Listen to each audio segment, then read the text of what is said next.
وہاں پہ air pollution بہت زیادہ ہے، آپ کو محسوس ہوتا ہے کہ آپ وہاں پہ دھواں کھا رہے ہیں۔ اس میں بیچاروں نے، آپ ان کی فصلیاں بھی گن سکتے ہیں، پتہ نہیں کتنے ہزار ابھی بھی سائیکل رکشہ وہاں پہ موجود ہے، جس سے ظاہر ہوتا ہے کہ غربت اتنی زیادہ ہے، تفاوت بہت بڑھ گئی ہے۔ تو میں 2013 میں گیا، 2017 میں گیا، اس دفعہ گیا تو بہت بڑا فرق آیا ہے 5 اگست کے بعد سے۔ اور بلکہ ڈاکٹر یونس جو کہ اس وقت عبوری انتظامیہ کے سربراہ ہیں، اس کانفرنس میں جہاں میں گیا، بے آف بنگال کنورسیشنز کے نام سے وہ کانفرنس تھی، تو اس سے خطاب کرتے ہوئے انہوں نے کہا کہ ہمارے نوجوانوں نے، یعنی چونکہ اسٹوڈنٹ موومنٹ تھی وہ کوٹا سسٹم کے خلاف، جو کہ پھر ختم ہوئی شیخ حسینہ کے اقتدار کے خاتمے کے ساتھ، تو انہوں نے کہا کہ نوجوانوں نے ہم سے بہت زیادہ توقعات وابستہ کر لی ہیں، لیکن ایک بات ضرور ہے کہ نوجوانوں نے بنگلہ دیش کو بلکہ انہوں نے کہا کہ ایک نئے بنگلہ دیش کی راہ پہ ہمیں انہوں نے ڈال دیا ہے نوجوانوں نے۔ البتہ میری درخواست ان سے یہ کہ تھوڑا سا صبر سے کام لیں، 40-50 سال کا پرانا نظام ہے، بھری ہوئی ہے بیوروکریسی، یونیورسٹیاں عوامی لیگ کے چہیتوں سے، تو اس مائنڈ سیٹ جو ہے اس کو تبدیل کرنا اتنا آسان نہیں ہوگا، اس میں وقت لگے گا۔ تو دوسری طرف معلوم نہیں آپ کے ذہن میں اگر کوئی سوال ہے تو کیجیے، کیونکہ مجھ سے آپ پوچھیں گی تو میں 1 گھنٹہ بول لوں گا۔ سر میں آپ کو بالکل کہیں ٹوکنا نہیں چاہ رہی تھی۔ ابھی آپ نے ایک بات کہی کہ بنگلہ دیش میں جو صورتحال دیکھی اس میں بے اختیار پاکستان کا یاد، اس کا مطلب ہے حسینہ واجد صاحب کے دور میں آرمی کی اتنی مداخلت تھی، لوگوں کے اوپر اتنا کنٹرول تھا، اور پھر یوتھ جو تھا آؤٹ آف کنٹرول ہوا۔ تو یہ چیز آپ کو ہم ریلیٹ کر سکتے ہیں اس وقت کے پاکستان میں کہ عام عوام کے اوپر جو جبر اور زیادتی ہے، آپ کا اشارہ یا آپ سمجھتے ہیں یہ اس چیز کو ریپرزینٹ کرتا ہے؟ وہ دیکھیے، اس میں کانفرنس میں ایک سیشن تھا حقوق انسانی کے حوالے سے۔ اب ظاہر ہے جب حقوق انسانی کی بات ہوگی تو اس میں نوجوان جو اسٹوڈنٹس بھی بیٹھے ہوئے تھے، تو بار بار جو سوالات ہو رہے تھے، انہوں نے کہا کہ ہمارے ملک میں اغوا ہوتے رہے ہیں، زبردستی گمشدگی ہوتی رہی ہے، مخالفین کے خلاف ان کو ہراساں کیا جاتا تھا، ان کے لوگوں کو اٹھا لیا جاتا تھا، کئی لوگ گھروں سے غائب کر دیے گئے، گھروں پہ ریڈز ہوتی تھی، ان کے ماں بہن بچوں کو غائب کر دیتے تھے دباؤ ڈالنے کے لیے، جو کوئی تنقیدی بات کرتا تھا حکومت پہ یا عوامی لیگ پہ ان نوکری سے فارغ کر دیا جاتا تھا۔ اچھا، اگر اس میں بنگلہ دیش کا نام نہ آتا تو ہم 4-5 پاکستانی وہاں پہ بیٹھے ہوئے تھے تو شاید ہمیں لگتا کہ وہ پاکستان کی بات کر رہے ہیں، اور اس میں جو مرکز میں جو قوت تھی وہ تھی ایک ریپڈ ایکشن بٹالین، وہ کوئی 12,000 افراد پہ مشتمل ایک خصوصی فوج ہے، جس طرح ذوالفقار علی بھٹو صاحب کے زمانے میں فیڈرل سیکیورٹی فورس بنی تھی، اور اس کا مقصد تھا بنیادی طور پہ سیاسی مخالفین کو ٹھکانے لگانا تو نہیں، بہرحال ان کو کنٹرول میں رکھنا، ان کو نیوٹرلائز کرنا۔ تو یہی کام ریپڈ ایکشن بٹالین نے بنگلہ دیش میں کیا۔ قائم یہ ہوئی تھی خالدہ ضیاء کے دور میں، وزیر اعظم خالدہ ضیاء کے دور میں، اس کو نئے لیول پہ پہنچایا شیخ حسینہ نے اپنے پارٹی کے مفادات کو پروٹیکٹ کرنے کے لیے، بڑھاوا دینے کے لیے۔ اس کے ساتھ ساتھ پھر اس میں ان کے ساتھ پولیس بھی شامل تھی، اور جو ریپڈ ایکشن بٹالین ہے اس میں زیادہ تر فوجی ہیں، پھر پولیس والے ہیں، اور اس کی قیادت بھی فوجی افسران کرتے ہیں، وہ نیوی سے بھی ان کا تعلق ہے، ایئر فورس سے بھی، اور آرمی سے بھی۔ تو جتنی بھی ایکسٹرا جوڈیشل کلنگز ہوتی تھیں، مخالفین کی ڈیٹینشنز ہوتی تھیں، اس میں یہ شامل ہوتے، اس کے ساتھ پولیس۔ اور کل ہی یعنی بدھ کے روز ہی ڈھاکہ کے جو پولیس چیف تھے چودھری المامون، ان کو عدالت میں پیش کیا گیا۔ ان پہ اب الزام ہے نسل کشی کا، ماس مرڈر کا، ایکسٹرا جوڈیشل کلنگز کا، اور طلباء پہ پابندی لگانے کا، ان کے ساتھ ان کو ٹارچر کرنے کا. تو اب بات میں یہ اس لیے کرنا چاہتا ہوں کہ دیکھیے مکافات عمل، کہ یہ چودھری المامون یعنی انسپیکٹر جنرل پولیس 5 اگست کی صبح تک لوگوں کو اپنے وزیروں سمیت کہتا رہا کہ یہ جو مظاہرین ہیں یہ شر پسند ہیں، یہ غدار ہیں، یہ ملک دشمن ہیں، انہیں ان سے آہنی ہاتھوں سے نمٹا جانا چاہیے، اور ہم اپنا فرض ادا کر رہے ہیں. شیخ حسینہ کو یہ بتاتے رہے کہ یہ چند لوگ ہیں، ان سے ہم نمٹ لیں گے. لیکن آپ دیکھیے قدرت کی ستم ظریفی کے حسینہ کو 5 اگست کی دوپہر میں بھاگنا پڑا. فوج نے ان کو ایک سیف پیسج دیا کہ جی اگر آپ، ہمارے پاس ایک ہی چوائس ہوگی، اگر یہ تمام ہزاروں کا لاکھوں کا ہجوم آ گیا وزیر اعظم ہاؤس پہ، تو یا ہمارے پاس ایک چوائس ہے کہ آپ کو بچائیں یا ہم ملک کو بچائیں. ہم پھر ملک کو بچائیں گے، آپ کو ہم نہیں بچا سکیں گے. تو لہٰذا آپ کے پاس 45-40 منٹ کا وقت ہے، کیونکہ یہ 3 اطراف سے ہجوم جو ہے وہ آ رہا تھا وزیر اعظم ہاؤس کی طرف، تو اس طرح انہیں لے جایا گیا. تو اب دیکھیے یہ وہ لوگ تھے، ان کے ساتھ کوئی 11 میرا خیال اور وزیر بھی انہوں نے پکڑے ہوئے ہیں، جو کہ 5 اگست کی صبح تک شیخ حسینہ کو کہتے رہے کہ ہم ان ملک دشمن عناصر سے اچھی طرح نمٹ لیں گے. اور دلچسپ بات اس میں یہ تھی، میں چند اسٹوڈنٹ سے ڈھاکہ یونیورسٹی میں بھی بات ہوئی، بلکہ اس پہ میں نے اپنا ایک ویلاگ بھی کیا ہے، ایک فیچر سا بنایا ہے. تو میں آپ سے ریکویسٹ کروں گا اگر آپ بھی اپنے اس کو ڈال دیں اس پہ.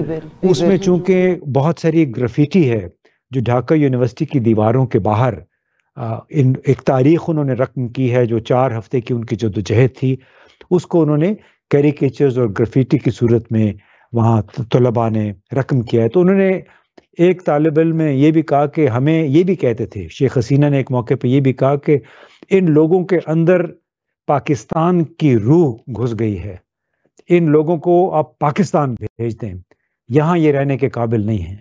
یعنی جو نریندر مودی کہتے ہیں. سر میں سوری ٹو انٹرپٹ یو، اور میں تو آپ کی یہ ساری باتیں سن کے میں آج ہی بلکہ دیکھ رہی تھی، یہ بنگلہ دیش بہت بڑی اگزامپل ہے، اور ایک دم سے بنگلہ دیش کا وہ نوجوان اور وہ لوگ جو ہیں، اور ڈاکٹر یونس جو ہیں پاکستان سے لین دین بھی کرنا چاہتے ہیں. ہندوستان کا بہت بڑا لاس ہوا ہے حسینہ واجد کے جانے پہ، کیونکہ اس پورے معاملے میں ان لوگوں نے بہت سپورٹ کیا تھا، انڈیا نے ان کو اور انہوں نے انڈیا کو. میرا آپ سے جو سوال ہے کہ ہمارے ہاں سے اس زمانے کو کمپیئر، اس وقت ایگزیکٹلی سیم سینیریو جو حسینہ واجد کے دور میں بنگلہ دیش میں صورتحال تھی.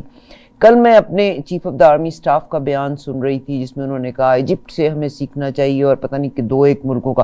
حالانکہ تنیزیا میں جنوری میں ریولوشن آیا تھا، یوتھ لے کے آیا تھا، اور اس کو فالو کیا تھا ایجپٹ کے ریولوشن نے، وہاں پہ بھی یوتھ ریولوشن لے کے آیا تھا. آپ ٹرکی کی بات کر لیں، ٹرکی میں بھی آرمی نے ٹیک اوور کرنا چاہا تھا، مگر اردگان جو تھے الٹیمیٹلی مطلب وہ لوگ جیتے، اردگان ہی لوگ جیتے.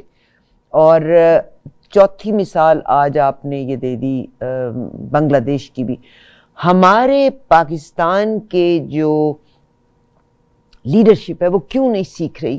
اور یہ یوتھ مطلب ان کا ایک حملہ ضائع جائے گا، 2 بار. آئی ڈونٹ مین کہ پاکستان کو ہرٹ کرنا، مگر الٹیمیٹلی ہم تو اپنے بچوں کے آگے، جوان بچوں کے آگے بھی گھٹنے ٹیک دیتے ہیں. کیوں یہ یوتھ کو انڈرسٹینڈ نہیں کر رہے؟ کل میں آپ کے پاکستان سے کوئی پولیس کا ایک شخص ہے، اس کا بیان سن رہی تھی کہ ماں باپ کو چاہیے اپنے بچوں کو روک لیں، پھر آپ یہ کہتے ہیں ہمارے بچے شامل نہیں تھے اور پھر یہ بچے پکڑے جائیں گے. Why don't they learn something out of all these 4-5 countries? اس پہ دیکھیے عارفہ، ہوتا یہ ہے کہ جب آپ اقتدار میں آ جاتے ہیں، وہ آہستہ آہستہ آپ کے ارد گرد ایک ایسا کیا کہتے گھیرا سا بن جاتا ہے جس میں آپ کو ارد گرد آپ کے جو لوگ ہیں وہی باتیں سناتے ہیں جو آپ سننا چاہتے ہیں. یعنی اس ڈھاکہ کی کانفرنس کے دوران 2 طلباء اٹھے، اور انہوں نے ہمارے سابقہ خارجہ سیکرٹری ہیں سہیل صاحب، ان سے یہ سوال کیا، چونکہ پینل میں وہ بیٹھے ہوئے تھے، کہ ہم تو حقوق انسانی کی بات کر رہے ہیں، آرٹیفیشل انٹیلیجنس کی بات کر رہے ہیں، سوشل میڈیا کی پاور کی بات کر رہے ہیں، تو آپ کے ملک میں یہ کیسی حکومت ہے کہ ٹویٹر پہ اس نے پابندی لگا رکھی ہے، عملاً پابندی لگا رکھی ہے، انٹرنیٹ کو ڈاؤن گریڈ کیا ہوا ہے، اور وہی وزیر اعظم انلیگل وی پی این استعمال کر کے دنیا کو اپنے پیغامات سنا رہے ہیں؟ تو اس قسم کے تضادات میں رہ کے آپ باقی دنیا کے ساتھ کیسے کنیکٹ کریں گے؟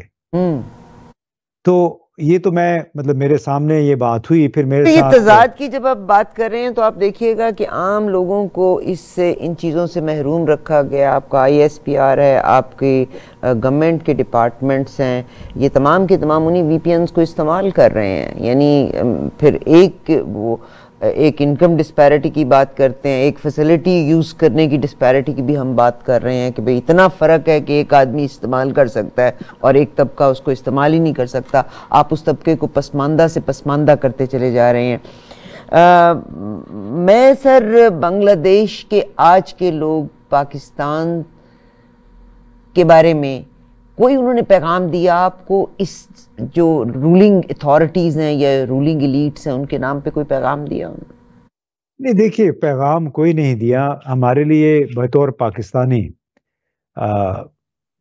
مجھے ایک لحاظ سے خوشی بھی ہوئی، افسوس بھی ہوا. خوشی اس لیے ہوئی کہ 20-25 سال بحیثیت مجموعی 30 سال تک عوامی لیگ نے اس ملک میں ایک تو 15 سال مسلسل حکمرانی کی، اس سے پہلے بھی حکمرانی کی. لیکن کتنے افسوس کی بات ہے کہ جس ملک کو آزادی دلائی شیخ مجیب الرحمن نے، ان کے اور شیخ حسینہ کے پورٹریٹ آج جگہ جگہ یا گریفٹی بنی ہوئی ہے شہر کے مختلف حصوں میں. ان کے چہرے کو خون آلود دکھایا گیا ہے، ان کے چہرے پہ خون ہے. 2-3 جگہ پہ شیخ مجیب اور حسینہ کے دانت بھی آہنی بنائے گئے ہیں، یہ دکھانے کے لیے کہ یہاں پہ کتنا ظلم کیا ان لوگوں نے. اب حقیقی آزادی کی وہ بھی بات کر رہے ہیں کہ ہمیں 1971 میں آزادی حاصل ہوئی، لیکن لگتا ہے کہ حقیقی آزادی اب حاصل ہونے جا رہی ہے.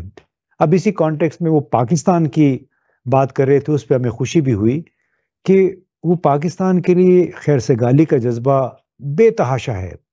اور وہ ایسے لگتا تھا جو لوگ بھی بات کر رہے تھے، پروفیسر تھے، رائٹرز تھے، صحافی تھے، سابقہ جج تھے، تو مجھے لگا کہ شاید یہ ہمیں خوش کرنے کے لیے یہ باتیں کر رہے ہیں کہ پاکستان کے ساتھ ہم اچھے تعلقات چاہتے ہیں. لیکن وہ آہستہ آہستہ جب ہم نے اپنے اور دوستوں سے بھی بات کی تو یہ لگا کہ شیخ حسینہ کے بارے میں یہ تاثر بہت پکا ہو گیا تھا کہ اس نے بنگلہ دیش کی خود مختاری، جس کو ساورنٹی کہتے ہیں، وہ بھارت کو بیچ دی تھی. تمام تر کلیدی فیصلے جو تھے وہ بھارت کرتا تھا.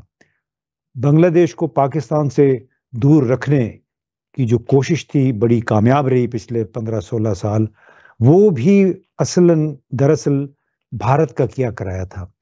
اور اس کی وجہ سے لوگوں کے اندر بھارت کے لیے نفرت بھی ہے، غصہ بھی ہے، ناراضگی بھی ہے، اور اس کو وہ اب پاکستان کے لیے خیر سگالی کے جذبات کے اظہار کی صورت میں اس کو آف سیٹ کرنے کی کوشش کریں. بلکہ ایک نوجوان میرے پاس آیا، فلسفی پڑھ رہا تھا، فائنل میں ہے وہ، فائنل ایئر میں، تو اس نے کہا کہ میں پاکستان میں جا کے شادی کرنا چاہتا ہوں. تو میں نے کہا کیوں؟ کہتے میں سنا پاکستان میں لڑکیاں بڑی خوبصورت ہوتی ہیں. تو یقین کیجئے کہ اس سے پہلے کبھی کوئی پاکستان کا نام نہیں لینا چاہتا تھا. مجھے یاد ہے 2017 میں، 2013 میں لوگ، کیونکہ پاکستان کا نام لینا ایک جرم تھا. بنگلہ نیشنل پارٹی جو خالدہ ضیاء کی ہے، اس کے لیڈروں کارکنوں کے خلاف کوئی 1.5 لاکھ فوجداری مقدمات انہوں نے بنائے ہوئے تھے. 1.5 لاکھ. کیوں؟ کہ وہ روایتی طور پہ پاکستان کے کچھ حامی تھے، پاکستان کے ساتھ اچھے تعلقات قائم کرنا چاہتے تھے، انڈیا کے ساتھ نہیں. سو وہ جو آپ نے پوچھا کہ پاکستان کے لیے پیغام، تو ایک کہ وہ نوجوان کہتے ہیں میں نے شادی کرنی ہے پاکستان آ کے. شکریہ سر آپ کا. اور یہی بہت بڑا، اور میں یہ کہتی ہوں کہ فرعون کا بھی جو انجام ہوا بہت برا انجام ہوا. ہم نے قرآن سے بھی نہیں سیکھا. حالانکہ میں دیکھ رہی تھی آرٹیفیشل انٹیلیجنس نے پروو کر دیا ہے کہ these are not word of a human being, it's بہت سے لوگ جو نہیں بلیو کرتے ان کے لیے وہ بڑی کمال کی ریسرچ ہے جو آرٹیفیشیل انٹیلیجنس کے ذریعے آئی ہے. مگر سر اس وقت وہاں پہ جو بورڈز لگے ہوئے ہیں حسینہ واجد کو کلر کہا گیا, تو مجھے تو لگتا ہے کہ پاکستان کی جو لیڈرشپ ہے اس کو سیکھنا چاہیے اس کے بارے میں کچھ. بالکل سیکھنا چاہیے جی. میں نے تو اسی لیے وہ پولیس چیف کی مثال دی کہ وہ ہتھ کڑی تو اس کو نہیں لگائی گئی لیکن اسی کے دو کبھی ماتحت اس کے افسر ہوتے تھے, اس کو دونوں ہاتھوں سے پکڑ کے اور وہ عدالت میں لے کے آئے, عدالت سے لے کے گئے یہ بدھ کے روز جب اس کو پیش کیا گیا. تو وہ میں سوچ رہا تھا کہ کتنی ایک عبرتناک یہ مثال ہے جس سے بہت سارے لوگ عبرت پکڑ سکتے ہیں. ہمارے ہاں بھی یونیفارم میں جتنے بھی لوگ ہیں انہیں کاش کہ وہ اس سے تھوڑا سا سبق سیکھیں کہ وقت ایک جیسا نہیں رہتا. عوام کی قوت جو ہے اس کو کے آگے ٹھہرنا بڑا مشکل ہو جاتا ہے. اس میں آپ اگر کوئی امتیاز گل یوٹیوب پہ اگر میرا وہ ویلاگ دیکھ لے, ایک تصویر ہے جس میں اسٹوڈنٹس تحریک جس کا نام تھا کہ امتیازی سلوک کے خلاف تحریک یعنی موومنٹ اگینسٹ ڈسکریمنیشن, اس میں ایک گریفٹی جو بنی ہے وہ ابو سعید کی ہے. وہ ایک نوجوان تھا, جب مظاہرے شروع ہوئے تو پولیس نے ان سے مظاہرے کے دوران کہا کہ آپ لوگ ہٹ جائیں ورنہ ہم ابھی فائرنگ کر دیں گے. تو وہ کراؤڈ میں سے نکل کے آئے, سامنے کھڑا ہوا, اس نے ہاتھ ایسے کیے کہ ہم مجھے گولی مار دیں میں. تو وہ جگہ جگہ وہ گرافیٹی بنی ہے. تو ابو سعید اس لحاظ سے ایگزیکٹلی وہی ہوا جو ٹرکی میں ہوا تھا کہ لوگ ٹینکوں کے آگے لیٹ گئے تھے. اور نہیں 1989 میں چین میں بھی یہ ہوا تھا نا, تیانمن اسکوائر میں ایک نوجوان تھا وہ آ کے ٹینک کے سامنے کھڑا ہو کے اس نے ایسے کر دیا کہ آئے مجھے مار دیں, اور ٹینک واقعی اس پہ چڑھ بھی گیا تھا. تو یہ مجھے ابو سعید کے وہ جو دیکھا میں نے اور وہ یاد آ گیا تیانمن اسکوائر کا اور ترکی کہ وہ واقعات یاد آ گئے. تو اللہ کرے کہ پاکستان میں یہ صورتحال نہ بنے, اس سے پہلے ہی تھوڑی ڈی اسکیلیشن ہو جائے. میں تو کہتی ہوں کہ تاریخ کو اٹھائیے, مغلوں کے جو مداح سرات تھے ان کے گرد انہوں نے ہی مغلوں کو ڈبویا تھا.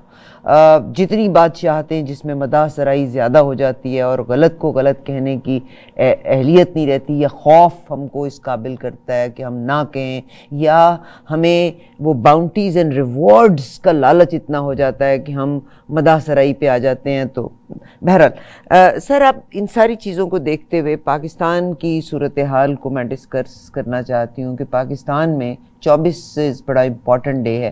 میں اپنی یہ جو ایک ہماری ایک کانفرنس ہوئی اس کے بیچ میں دیکھ رہی تھی کہ it's a very shameful situation کہ آپ کے پولیٹیشنز بیٹھے ہیں, اگلی 5 سیٹوں کے اوپر آرمی آفیسرز بیٹھے ہوئے ہیں. تو انہوں نے جو بات چیت کی اس کے بارے میں بھی, یعنی اس کا مطلب ہے کہ ہمارے ملک میں بھی پولیٹیکل گورنمنٹ تو نہیں ہے نا, ایوری بڈی از سولڈ. نہیں دیکھیں اس میں تو ابھی میرا خیال ہے کوئی دو آراء نہیں ہے, چاہے وہ بلاول ہے, شہباز شریف ہے, مریم نواز ہے, چاہے آصف زرداری ہیں. ان کے موجودہ عہدے جو ہیں وہ تو ظاہر ہے جنرل ہیڈ کوارٹر کے مرہون منت ہیں. اس میں تو اب کوئی اس پہ میرا خیال ہے ڈیبیٹ کرنے کی ضرورت ہی نہیں ہے.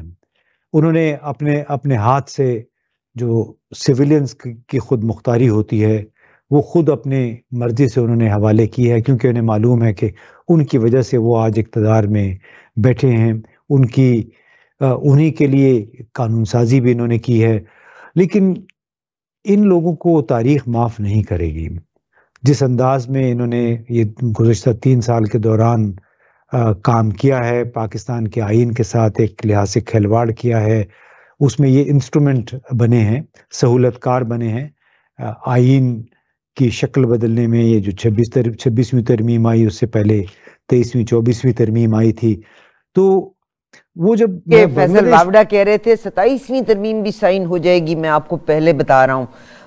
دیکھیں آئی تھنک کہ ہمیں فیصل واوڈا جیسے شخص کی تو بات ہی نہیں کرنی چاہیے, مگر وہ سارے کے سارے ڈبل سٹیزن شپ رکھتے ہوئے پاکستان کی اسٹیبلشمنٹ کے منظور نظر بھی تو ہے نا. ہو تو وہی رہا ہے جو وہ آ کے باہر ایک میسج کی جھنڈی دکھا دیتے ہیں. نہیں لیکن وہ تو ہمیں پتہ ہے کہ کیا ہو رہا ہے اس میں. تو فیصل واوڈا کی اینی ویز سر عمران خان صاحب کا بہت سے لوگ جن کو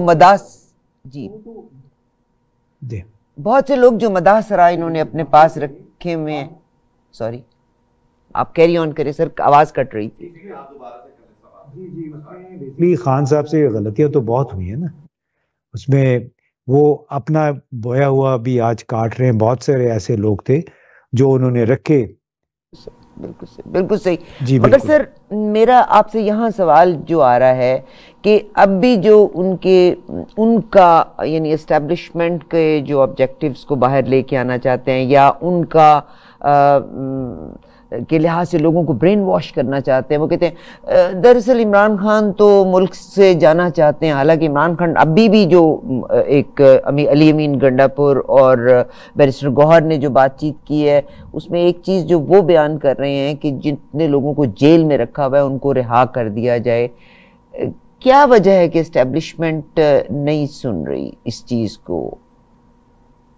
اللہ جانے جی ان کے کیا ارادے ہیں, کیا سمجھتے ہیں کہ شاید وہ مستقل لامتناہی سلسلہ ہے ان کے اقتدار کا اور انہوں نے یہیں رہنا ہے. اگر وہ یہ سوچ ہے تو بس اب پھر بندہ کہہ سکتا ہے کہ پاکستان کا اللہ ہی بھلا کرے. سر میرا یہاں اللہ سے حافظ میں نہیں کہوں گا, میں اللہ ہی بھلا کرے, اللہ ان کو یہ کوئی توفیق دے, رائے راست پہ لائے. کیونکہ اگر ہم طویل میعاد لانگ ٹرم سوچیں تو اس میں پھر شخصیات جو ہیں وہ بے معنی ہو جاتی ہیں. آپ یہ کہ شخصیات نے کام کیا کیا اس ملک کے لیے وہ یاد رکھا جاتا ہے. جیسے ذوالفقار علی بھٹو تھے, آج بھی یاد ہے کہ انہوں نے غریبوں کو ایک عزت دی تھی, شعور دیا تھا. آج بھی تھوڑا بہت ان کا نام لیوا موجود ہے صرف اس وجہ سے. تو اچھے نام, اچھے کام آپ کے یاد رکھے جاتے ہیں, اس طرح کے کام نہیں جس کی وجہ سے معاشرے میں تقسیم پیدا ہوتی ہے, دراڑیں پیدا ہوتی ہیں, نفرتوں میں اضافہ ہوتا ہے, جس طرح کے ہوا ہے پاکستان میں گزشتہ 2 برسوں کے دوران. تو وہ نفرتیں میں نے بنگلہ دیش میں بھی دیکھی کہ کس طرح لوگ بھرے ہوئے غصے سے, نفرتوں سے, کہ یہ لوگ امیر سے امیر تر ہوتے چلے گئے, ہم غریب کے غریب رہ گئے, اور انہوں نے پورا ملک بھارت کے حوالے کر دیا. بھارت نے ہر قسم کی کنسیشنز حاصل کی اور بنگلہ دیش کو عملاً ایک ڈپلومیٹک غلامی جو ہے وہ ملی. سر میں یہاں سے ایک دو تین سوال بڑے امپورٹنٹ ہیں, ہم ٹائم کی لمٹ سے بھی نکلتے چلے جا رہے ہیں. ایک سوال تو یہ ہے کہ جو ان کے مداح سرا ساتھ میں بیٹھے ہوئے ہیں, I was very sad yesterday, ایک صاحب سے میری بات ہو رہی تھی تو وہ کہتے دراصل عریہ جان مقبول آپ کو پتہ ہی ہے کہ ان کی بیل الٹیمیٹلی ہو گئی, اور بڑا فائن انسان ہے, آج چپ کرا لیں گے, کل کو کتاب لکھی ہوئی آ جائے گی جس میں آپ کا کچا چٹا سارا دنیا کے سامنے آ جائے گا. تو انہوں نے وہ بیان کرے تھے دراصل عریہ جان کا بھی نا انہوں نے سافٹ ویئر اپڈیٹ کر دیا. کس کس کا سافٹ ویئر اپڈیٹ کریں گے؟ الٹیمیٹلی آپ کے جانے کے بعد کتابیں لکھی ہوئی آ جائیں گی. پاکستان کی سر اس وقت علی امین گنڈا پور مجھے سمجھ نہیں آ رہی کہ وہ اسٹیبلشمنٹ سے مذاکرات تو کرتے ہیں اکثر, جو پہلے کے 2 ایک یہی جو جلسے جلوس ہوئے تھے ناکام رہے. 24 تاریخ کا آج آپ کی جو اسلام آباد کورٹ ہے انہوں نے الاؤ نہیں کیا ان کو, تو آپ کو کیا نظر آ رہا ہے 24 تاریخ کا؟ اس میں پہلی تو بات یہ ہے کہ جی اسلام آباد ہائی کورٹ کے جو چیف جسٹس ہیں وہ تو پہلے ہی بدنام ہیں, اور اسلام آباد ہائی کورٹ نے ایک ایسا حکم دیا ہے کہ جو کہ بنیادی حقوق آرٹیکل 16-17 کے بالکل منافی ہے. یعنی یہ کوئی حالت جنگ میں ہم نہیں ہیں کہ جس کی وجہ سے آپ ان کو مظاہرے کی یا مارچ کی اجازت سے انکار کر سکتے ہیں.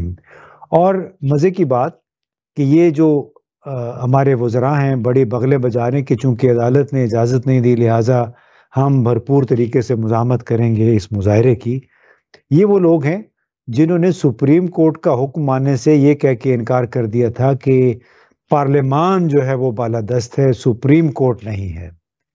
منافق. یعنی آج چونکہ ان کو اپنے حق میں انہوں نے فیصلہ نکلوا لیا, تو سمجھے عامر فاروق جو چیف جسٹس ہیں ان کے بارے میں تو یہ کہا جاتا ہے نا کہ آپ بس انہوں نے کوٹ کالا پہنا ہوا ہے, باقی سوچ جو ہے تو ان کی کہیں اور ہے. سر ایک اور چیز جو میں آپ سے پوچھنا چاہ رہی ہوں کہ اس وقت عمران خان صاحب کا کل توشہ خانہ کے کیس کا بھی فیصلہ آ گیا, انہوں نے کہا کہ اس کو رہا کیا جائے, مگر پھر ان کو ریمانڈ پہ لے کے جایا جا رہا ہے, ایک اچانک اور کیس ڈال دیا. یعنی کیا یہ قوم کو بالکل بے وقوف اجڑ سمجھتے ہیں؟ میں یہی تو کہہ رہا ہوں کہ اللہ کرے کہ ان کو یہ سمجھ آ جائے کہ جتنا بھی مزید یہ جو قدم اٹھائیں گے یہ مزید بے وقوف ثابت ہوتے چلے جائیں گے. اب دیکھیے نا ان کے خلاف 62 کیس جو ہیں عمران خان کے خلاف وہ اسلام آباد میں ہیں. 54 کیس جو ہیں وہ لاہور اور گجرانوالہ اس کے آس پاس کے راولپنڈی کے علاقے میں. تو اندازہ لگائیے کہ 110-15 کیس صرف یہ ہو جاتے ہیں، جن میں سے کئی کیسوں میں ان کی ضمانت بھی ہو چکی ہے، 9 کیسوں میں وہ بری بھی ہو چکے ہیں. کیونکہ جب بھی وہ مقدمہ اعلیٰ عدالت میں آتا ہے، ہائی کورٹ میں یا سپریم کورٹ میں، وہ پھر اس کے پاؤں نہیں ہوتے، کیونکہ وہ مقدمہ بنا ہی ایسے ہو جو توشہ خانہ وغیرہ کے کیسز بھی تھے. کر رہے ہیں یہ لوگ جسٹ لنگر جی، تو اس میں تو یہ بڑا کلیئر تھا کہ خوش فہمی کسی کو نہیں ہونی چاہیے کہ جب تک کوئی فیصلہ، کوئی سمجھوتا جس کو کہتے ہیں وہ نہیں ہو جاتا ہے، کسی بات پہ اتفاق نہیں ہو جاتا، اس وقت تک ایک کیس میں ضمانت ملے گی، دوسرے کیس میں آ کے پھر پکڑ لیں گے. تو اسی لیے میں نے اس حوالے سے بات کی تھی کہ جب کل ہی ہوا تھا، جب عدالت نے ان کو بری کرنے کا حکم دیا، تو ساتھ ہی راولپنڈی کی پولیس نے ٹویٹ ایک کر دیا کہ ہمیں وہ فلاں ایک توڑ پھوڑ ہوئی تھی راولپنڈی میں، اس سلسلے میں وہ ہمیں مطلوب ہے، لہٰذا ہم گرفتار کر رہے ہیں. یعنی اتنا بھونڈا مذاق ہے، اتنا یہ بچگانہ سی حرکت ہے کہ پولیس پنجاب کی، اسلام آباد کی تیار رہتی ہے کہ جو ہی ادھر سے کوئی ضمانت ہوگی، رہائی کا حکم ملے گا، آپ دوسری گرفتاری ڈال دیں. اور بنیادی مقصد ظاہر ہے کہ مجبور کرنا ہے، جھکانا ہے. لیکن شاید وہ بندہ غلط ہے، اس دفعہ ان کا پالا غلط بندے سے غلط سے پڑ گیا. بہت شکریہ سر. میں ایک سیکنڈ لاسٹ کوشچن آپ سے کرنا چاہتی ہوں جناب محسن. Second last? اچھا، سیکنڈ سر ٹائم سے باہر نکل گیا. حالانکہ آپ سے اتنی باتیں پوچھنی ہیں، میرے تو دماغ میں بے شمار ہے. ایک سوال میرے ذہن میں، محسن نقوی صاحب، انٹرنل سیکیورٹی کے لحاظ سے، مگر ٹیررزم تو آپ کا انتہا کو پہنچا پڑا ہے، بے شمار لوگوں کی شہادتیں ہوئی ہیں، اس پہ کسی کی توجہ نہیں ہے، اور اپنے ہی بندوں کے اوپر توپیں تانی ہوئی ہیں آپ نے. What it is? وہ دیکھیں، گزشتہ 11 دنوں میں، تقریباً 11 دنوں میں ہمارے 100 کے قریب لوگ شہید ہو چکے ہیں. اس میں پولیس ہے، اس میں فوج ہے، اس میں عام شہری ہیں. یعنی اگر آج کے لوگ بھی ملا لیں، کوئی 45 تک، تو شاید وہ کرم میں ایک بہت بڑا واقعہ ہوا ہے جس میں شیعہ بھی شہید ہوئے ہیں، شیعہ مسلمان اور سنی مسلمان بھی. تو اس میں کہاں یہ جا رہا ہے، جو تاثر عام طور پہ یہ ہے کہ مکمل طور پہ ایک مکمل انسرجنسی کسی ایک کیفیت ہے کہ جیسے 10 دنوں میں یا 11 دنوں میں 100 کے قریب لوگ شہید ہوئے ہیں. اور ہو رہی یہ رہا ہے کہ چونکہ سیاسی حالات ایسے ہیں جس میں آپ کو اپنا ہمارے سیکیورٹی کے اداروں کو عوامی تائید حاصل نہیں ہے. انسرجنسیز میں ہوتا یہ ہے کہ وہ کامیاب صرف اس صورت میں ہوگی جب سیکیورٹی ایجنسیز کو عوام کی تائید حاصل ہو، کیونکہ عوام پہلی لائن آف ڈیفنس ہے، پولیس دوسری لائن آف ڈیفنس ہے. عوام ان کی آنکھیں بھی ہیں، ان کے کان بھی ہیں، مخبر بھی ہوتے ہیں. تو ان کی مدد سے آپ جو شر پسند عناصر ہیں، جو دہشت گرد ہیں، ان تک پہنچنے میں کامیاب ہو جاتے ہیں. دہشت گردوں کو آسانی سے رستہ بھی نہیں ملتا. ابھی چونکہ اس وقت ایک بہت بڑا ڈسکنیکٹ ہے پاکستان کی تمام سیکیورٹی فورسز، حکومتوں اور عوام کے درمیان، جس کی وجہ سے وہ جو فرسٹ لائن آف ڈیفنس ہے وہ غیر مؤثر ہو گئی ہے، اور دہشت گردوں کو موقع مل گیا ہے کہ جہاں ان کا دل کر رہا ہے وہ حملے کیے جا رہے ہیں. بہت شکریہ. اور میرا آخری جو کوشچن آپ سے ہے، chief of the army staff کا کل کا بیان تھا، انہوں نے میرا خیال ہے شہباز شریف صاحب کو 10/10 نمبر دے دیے ہیں، مگر شہباز شریف کی اور پیپلز پارٹی کی ایک طرف مجھے جنگ بھی نظر آ رہی ہے. مطلب کیونکہ انہوں نے وہ افضل ندیم چند صاحب نے کہا کہ ہمیں پارٹی اجازت دے، ہم ان کا کچا چٹا کھول کے رکھ دیں گے، وہ حسن نواز کی بینکرپسی کے حوالے سے. اور بینکرپسی ہوئی انگلینڈ میں، اور وہ ذکر کر رہے ہیں میاں صاحب کے 4 دفعہ پاکستان میں ان کی جائیدادیں ضبط ہو گئیں. بہرحال chief of the army staff نے ایک لفظ کہا کہ پاکستان کی اکانومی بڑی اور دیکھا جائے اگر ہم نمبرز دیکھتے ہیں تو ڈالر روپیہ مستحکم ہوا ہے. از اٹ آرٹیفیشل اور ریئل؟ وہ تو پتہ چلے گا جی. جب ڈونلڈ ٹرمپ کی طرف سے آنے والے دنوں میں اگر کوئی پیغام آ گیا تو اس میں پھر پتہ چلے گا کہ روپیہ ہماری اقتصادی صورتحال اصل میں کیا ہے. ہمیں تو دیکھیے بڑی خوشی ہوتی ہے پاکستان ترقی کرے، پاکستان کے اقتصادی انڈیکیٹرز اچھے ہوں، تاکہ اس ملک میں جو بے روزگاری کی وجہ سے برے حالات ہیں، جو افراط زر کی وجہ سے لوگ بیچارے پس گئے، تاکہ ان کے مشکلات کا کچھ مداوع ہو سکے. بہت اچھی بات ہے اگر اقتصادی صورتحال بہتر ہو جائے، لیکن کیا واقعتاً ہو رہی ہے اس کا بس تھوڑا سا انتظار کیجئے. امریکہ کینیڈا میں بھی آپ کی پارلیمنٹ میں بھی 2 قراردادیں پیش ہوئی ہیں میرا خیال ہے گزشتہ 2 دن کے دوران، اور اس میں کہا گیا ہے کہ عمران خان کی جو غیر قانونی نظر بندی ہے اس کے خاتمے کے لیے کوشش کی جانی چاہیے، حقوق انسانی کی صورتحال کا جائزہ لیا جانا چاہیے. یہی بات اگر ڈونلڈ ٹرمپ کی طرف سے آ گئی یا اس کی ٹیم کی طرف سے، مارکو روبیو کی طرف سے، تو پھر میرا خیال ہے کہ بہت سارے لوگوں کو پاکستان میں جو اس وقت ہمارے حکمران ہیں اپنی باتوں پہ اپنی جو بڑکیں وہ مار رہے ہیں اس پہ نظر ثانی کرنی پڑے گی. بہت شکریہ جناب امتیاز گل صاحب. مجھے پتہ ہے کہ آپ کی پوزیشن بڑی مستحکم بھی ہے، آپ بڑی سینئر پوزیشن پہ سینئر لوگوں سے آپ کی ملاقات بھی ہوتی ہے. کبھی آپ نے ان کنسرنز کا ان کو جگانے کی کوشش کی؟ میرے ذہن میں بے اختیار وہ بہادر شاہ ظفر اور وہ آپ کا کون تھا شاعران بھی میرے دماغ میں آیا کہ کتنا ہے بدنصیب ظفر دفن کے لیے 2 گز زمین بھی نہ ملی کوئے یار میں. اور مجھے لگتا ہے صورتحال تو ایسی ہے کہ ان لوگوں کو جو انتہائی جابر ہوئے ہیں اور زمین پہ خدا بن گئے ہیں، مشرف کو تو یہ لے آئے تھے اپنی چھتر چھایا میں، مگر ان لوگوں کو 2 گز زمین بھی نہیں ملے گی. دیکھیں جی بس افسوسناک صورتحال ہے، ان کو اپنے اعمال کا بہرحال جواب دینا ہوگا. اللہ کرے کہ بنگلہ دیش جیسی صورتحال یہاں پہ پیدا نہ ہو، جب لوگ وزیر اعظم ہاؤس، ایوان صدر اور دوسرے بڑے بڑے گھروں کا رخ کر لیں.